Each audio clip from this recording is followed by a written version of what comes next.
Good morning and welcome to Maynooth University's Virtual Open Day. The focus of this talk is on finance. My name is Dr. Thomas Flavin, and over the next couple of minutes, this brief presentation will seek to answer the following questions. We're going to start with what is finance? Then I will briefly talk about why you should consider finance as a career, or at least as a subject that you could study in third level. We will talk more in depth about the career opportunities that a degree in finance will give to you. We will meet some of our graduates and show you the types of career that they are currently involved in. At this point, we will then go into more detail on the finance programs. What are the best routes for you to study finance at Maynooth University? And we will finish the presentation by introducing you to some of the finance team. That is the people who will teach you and lecture you finance in Maynooth if you join us here to take a degree in the subject. So a very obvious place to start is what is finance? And finance is a field of economics that deals with the allocation and the management of financial resources over time. So in secondary school, you probably don't have a subject that really matches finance. Some of you might have taken economics. The majority of you probably will not have taken economics, but that's not an obstacle. We teach all our courses here on the assumption that you haven't taken economics before. So we will teach you everything that you need to know. Finance is sometimes confused with accounting, and while there are some overlaps, for example, in finance we use a lot of data that accountants produce, but the two have many distinctions. To continue the theme of what is finance, well, finance is something that's all around us. It impacts on our daily lives. From the moment you have your first piggy bank, you're making financial decisions. So we make financial decisions as individuals, how we use our own money. We make finance decisions within the household. Should we buy the house? Should we rent the house? Financial decisions are a huge part of corporations. That is, the firms, the companies that we see all around us. They have to make decisions on how to finance their operations, whether they should expand, whether they should divest. These are all financial decisions. And of course, at a completely macro level, overarching everything, we have a government who have to make financial decisions. Should they increase taxation? Should they borrow more? Should they spend more on services? These are all the financial decisions that a government has to make. So therefore, you can see that we're all used to dealing with money, sometimes as an individual and more times as part of a greater number, like a household, a corporation, or a government. But all of these institutions and individuals make financial decisions, so therefore they need people with financial degrees. The sort of typical questions or issues that you would meet in finance would be, what is the financial system and do we need banks? Why do we need banks? And basically the financial system is made up of different agents, people who want to borrow money, people who want to lend money. And banks act as intermediaries. They match these two together to give an efficient system so that people who want to save money can save in a bank, and the bank can then lend that money out to people who need to borrow, to finance projects, to finance the purchase of assets. As an individual, you would probably want to ask the question, should I consume my income or should I save some of my income? If you decide to save, then you would ask yourself the question, how should I invest? What type of assets should I hold? Should I put my money in the bank? Should I buy a property? Should I buy stocks or shares? These are the sort of issues that we want to deal with. As a corporation or as an individual who has a great idea to make a product, you might want to know, how should I finance my project? Can I get a loan from the bank? Is there a more efficient, a more cost efficient way of financing the project? And finally, a big theme throughout finance is, how should I manage financial risk? Because many of the decisions we make have implications for the future, they will also bear risk, because we cannot forecast the future 100%. So therefore there will be risks, and how we manage these risks will often be a major determinant in the success or otherwise of our financial projects. So why should you study finance? Well, at the end, we're going to talk about career opportunities, which I guess for most people will be the main focus. But as a general subject area, finance also has benefits. Even if you do not see yourself having a career in finance, a basic knowledge of finance is very useful, because you want to manage your own personal resources. How should I fund my education? Should I save more money now? Should I borrow money now? A knowledge of finance will also help you to deal with the world of business, so that when you go to the bank, when you approach the bank looking for a mortgage, when you approach the bank looking for a student loan, you can speak the same language. You understand what they're telling you. You're able to assess which loan is better than another for you. Likewise, it helps you to make informed public choices as a citizen.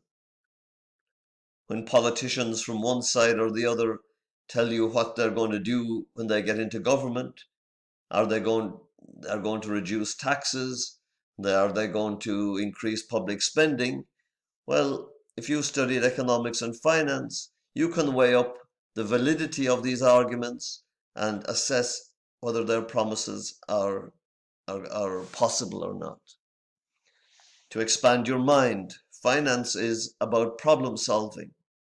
And while we deal mainly with issues about finance and about money, the techniques that you will learn within finance will also help you to solve problems in other areas.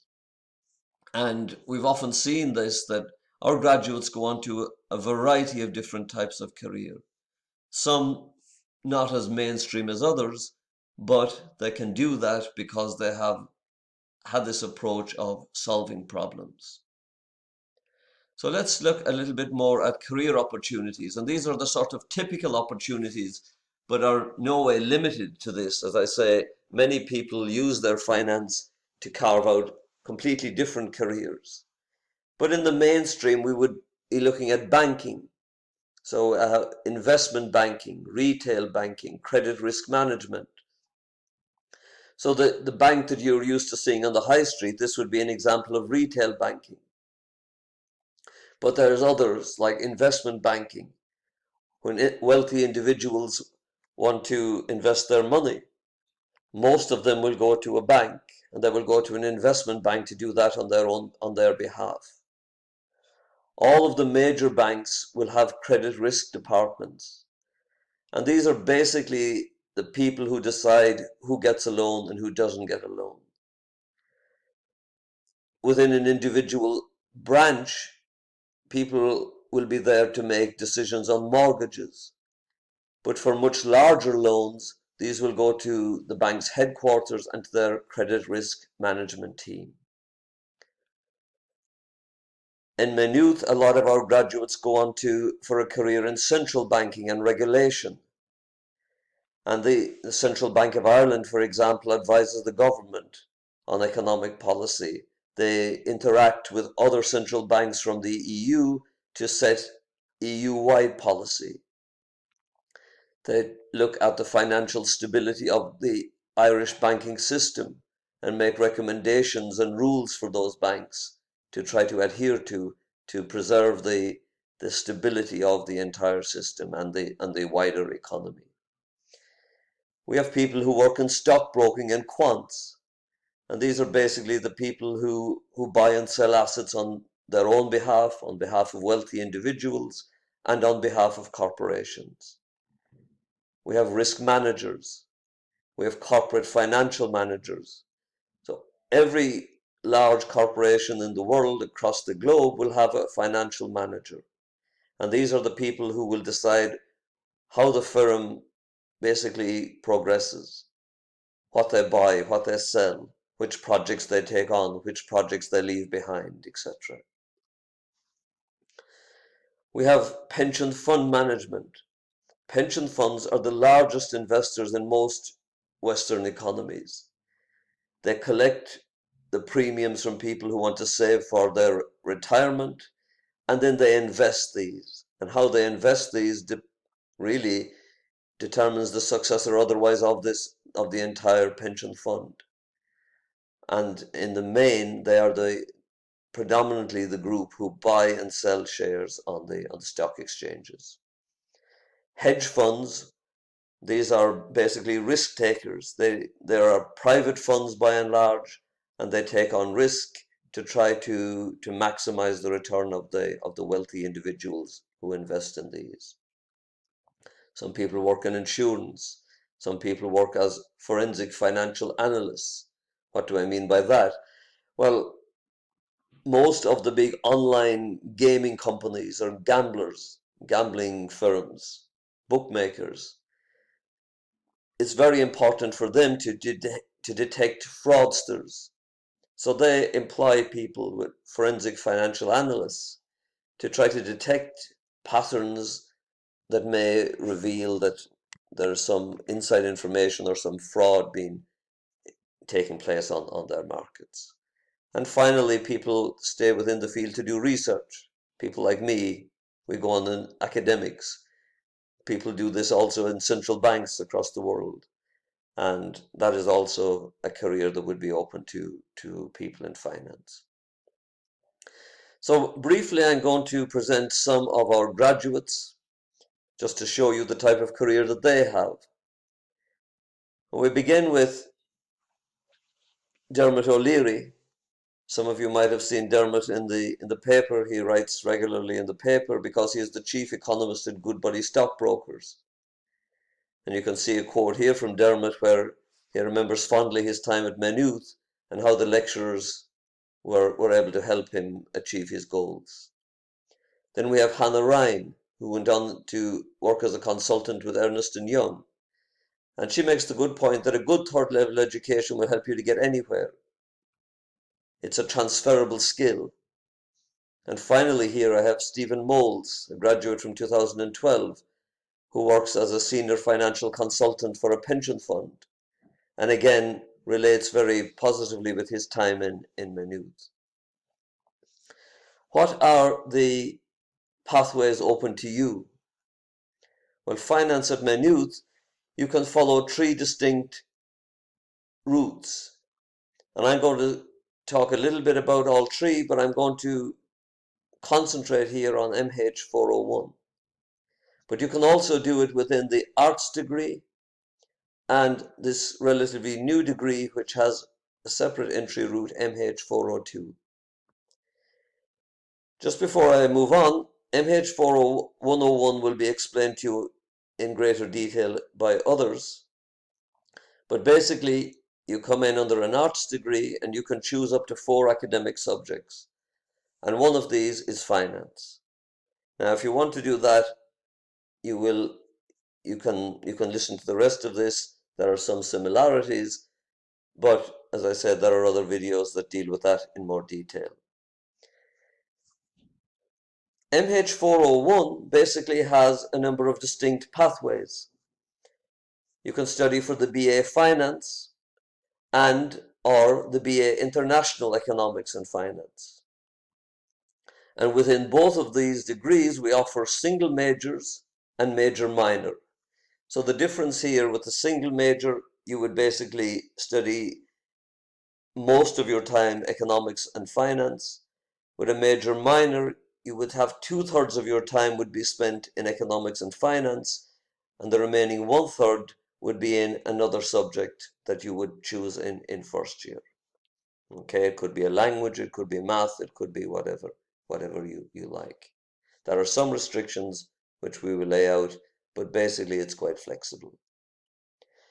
The BA International Economics and Finance, it takes on most of the economics and finance, but generally it requires you to either do a language or computer science. Okay. Now, for both degrees, the first year looks more or less the same. Finance and economics are major elements of your degree, and the study of finance itself begins in second year. Because first year, you take the principles of economics, because it's very important for finance that you understand how markets work and how money and finance interact with a wider economy. So your subjects in first year would be in economics, in micro and in macroeconomics. And as I said before, both of these are taught on the assumption that you have not studied economics previously. So for example, the BA Finance, in first year you would take 15 credits of economics. That's basically 2 subjects, micro and macro. You would take 7.5 credits of accounting, and you would take 7.5 credits of mathematics. So 30 credits is compulsory.